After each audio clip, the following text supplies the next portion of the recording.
Hola, vamos a hacer la segunda parte de la clase 19. Antes de cambiar de tema, no lo hice en el video anterior, les cuento que este formato de analizar el movimiento de una partícula en un pozo de potencial o en una fuerza en una dimensión, lo tienen en la práctica, acá les muestro, en el ejercicio 1. Les dan distintas fuerzas que dependen de la posición.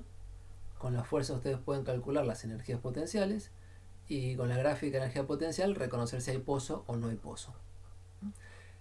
No hay muchos más, hay problemas bonitos en los libros, pero no nos tocaron en este curso, y quizás la idea les sirva también para trabajar el problema 7. Se puede hacer de dos maneras, pero les recomiendo ver esto de pozo de potencial en el problema 7. El resto de los problemas se refiere en general al movimiento armónico simple. ¿Qué es el movimiento armónico simple? Permiso que lo busco. No lo puse como título, pero es esto que está en la parte 2. Es el movimiento oscilatorio cuando la fuerza en una dimensión tiene la fórmula menos K por X. Cuando la fuerza tiene la forma de ser proporcional a la posición y con signo opuesto. Forma lineal con signo menos. Cuando X es positivo, la fuerza es negativa. Cuando X es negativo, la fuerza es positiva. Así que es restauradora. Y la energía potencial asociada a esta fuerza es la que calculamos hace un ratito. Es 1/2 de K por X cuadrado cuando uno integra el trabajo de la fuerza desde X igual a 0 hasta un punto X. Entonces, mayormente en la práctica se refiere a este tipo de fuerza. Lo vamos a resolver y al resolverla vamos a encontrar una solución detallada a nivel cinemática. Quiero decir, al nivel de poner la posición en función del tiempo, la velocidad en función del tiempo, que es la derivada de la anterior, y la aceleración en función del tiempo, que es la derivada de la velocidad. Y van a ser funciones distintas que las que hemos hecho en la práctica 2, desde ya. Para ser oscilatorias, imagínense que andamos por las funciones trigonométricas. Senos y cosenos son funciones que al aumentar la variable van tomando repetidamente los mismos valores. Así que esperen que venga algo de eso. ¿Cómo llegamos a eso? Bueno, el objetivo es encontrar la posición en función del tiempo y sus derivadas. Entonces, trabajamos con un eje X, ponemos X igual a 0 en la posición de equilibrio. La energía potencial no la vuelvo a usar en esta parte, pero ya saben que es 1/2 de K por X cuadrado, y la fuerza es menos K por X. Lo que vamos a hacer es volver a la dinámica básica, la segunda ley de Newton, y escribir que la fuerza es igual a masa por aceleración. Estamos entendiendo que esta fuerza que escribimos es la única fuerza que actúa sobre la partícula en la dirección del movimiento. Por ejemplo, en el problema de una partícula, un bloque apoyado en una mesa horizontal, si la mesa es lisa, si no hay roce, en el eje X actúa nada más que el resorte, en el eje horizontal. Y en el eje vertical van a actuar la normal y el peso, pero esas suman tal que la aceleración de 0 porque los vectores trabajan componente a componente, no necesitamos pensar en el eje vertical mientras resolvemos el eje horizontal. En general es así el planteo, y estamos hablando de un eje en el cual la única fuerza que actúa tiene esta forma. Entonces, en esa componente, la segunda ley de Newton nos dice menos K por X igual a masa por aceleración.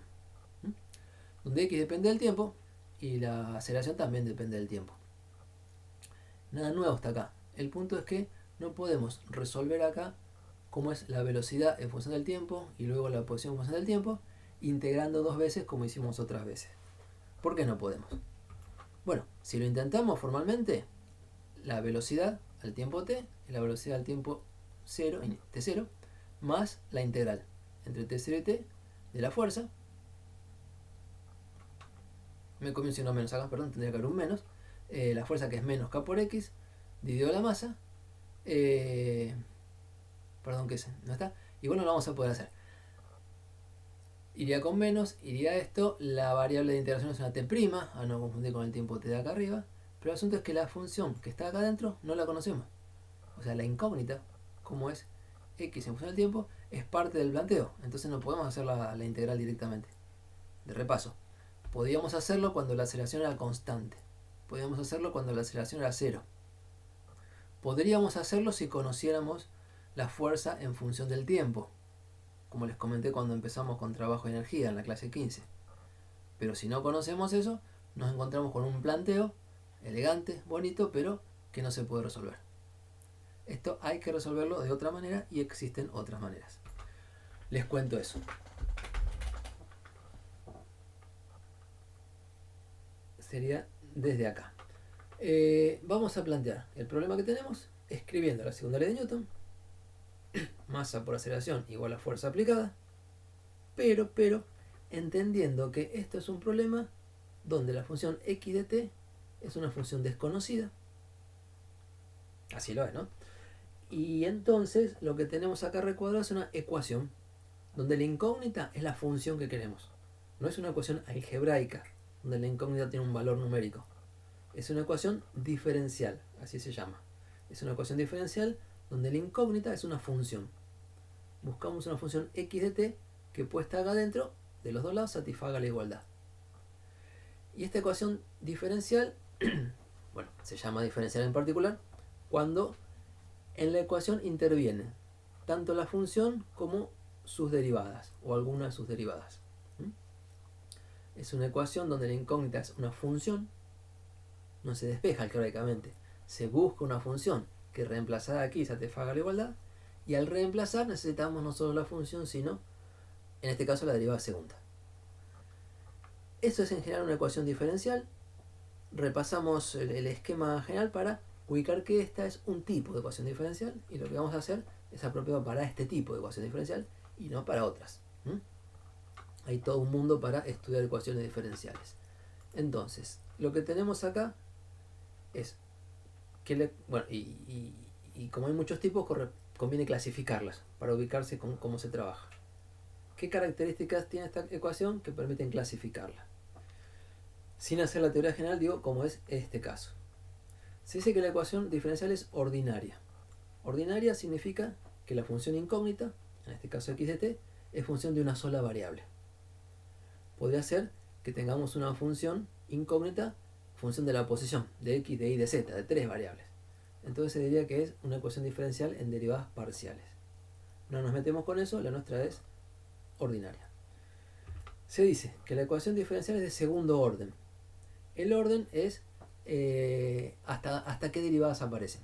O sea, esta es de segundo orden porque aparece hasta la derivada segunda. Que aparezca o no aparezca la derivada primera, no importa. Lo que importa es cuál es el orden más alto de derivación que aparece en la ecuación diferencial. Y en este caso es de segundo orden y se puede decir que es incompleta, porque está la función, no está la derivada primera y sí está la derivada segunda. Bien, se dice que esta ecuación diferencial es lineal, porque la expresión, sobre todo si la igualamos a cero, si ponemos masa por derivada segunda de x respecto al tiempo dos veces, más k por x igual a cero, lo que tenemos a la izquierda es una expresión lineal, porque no hay potencias, ni hay divisiones, ni hay raíces. Es una función, es una forma lineal en la función y sus derivadas. O sea, puede haber términos con función, términos con la derivada primera, términos con la derivada segunda, pero todos a la 1. Y es el caso acá. Así que es lineal. Y eso, bueno, facilita las cosas. Se dice también que la ecuación diferencial es homogénea, porque esa forma lineal está igualada a 0. O sea, como forma lineal no tiene término independiente. No es algo por la función, más algo por la derivada, más algo por la derivada segunda, más una constante. No hay una constante.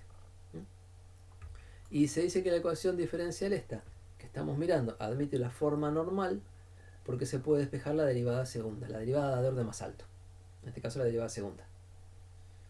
Hay veces que la ecuación no es lineal y no sé, hay cosas raras y hasta no se puede ni siquiera despejar. Pero algebraicamente acá podemos despejar enseguida que la derivada segunda es igual a tal cosa. Y la tal cosa depende de la función y eventualmente de la derivada primera. Entonces es una ecuación diferencial ordinaria, lineal, de orden 2, homogénea, puesta en forma normal, la que tengo recuadrada acá en celestito. Bien, para este tipo de ecuaciones hay un capítulo de teoría, digamos, en los libros de ecuaciones diferenciales, y se saben varias cosas. Se sabe que existe una familia de infinitas soluciones. O sea, no es única la función que puesta acá, da lo mismo en el lado izquierdo que el lado derecho. Infinitas soluciones.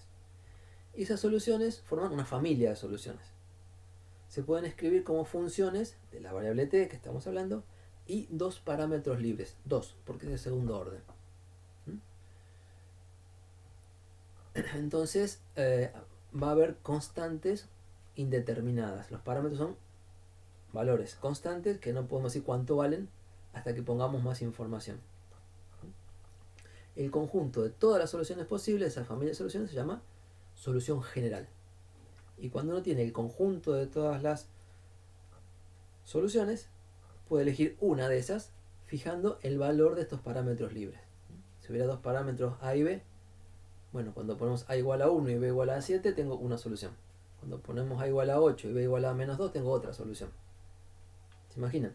Hay dos parámetros libres que representan que se puede ir cambiando distintas soluciones dentro de la familia de solución general. Cuando se logra determinar una única solución dentro de la familia, se dice que se tiene una solución particular. No vamos a profundizar en cómo se estudia esto y de dónde salen las soluciones. Incluso hay que estudiar cuándo existen y cuándo no existen las soluciones a estas ecuaciones. Sino que vamos a trabajar esta forma de ecuación, que en general conviene escribir, son las tres usuales, derivada segunda de x respecto de t dos veces igual a menos omega cuadrado por x. Que en nuestro caso era menos k sobre m.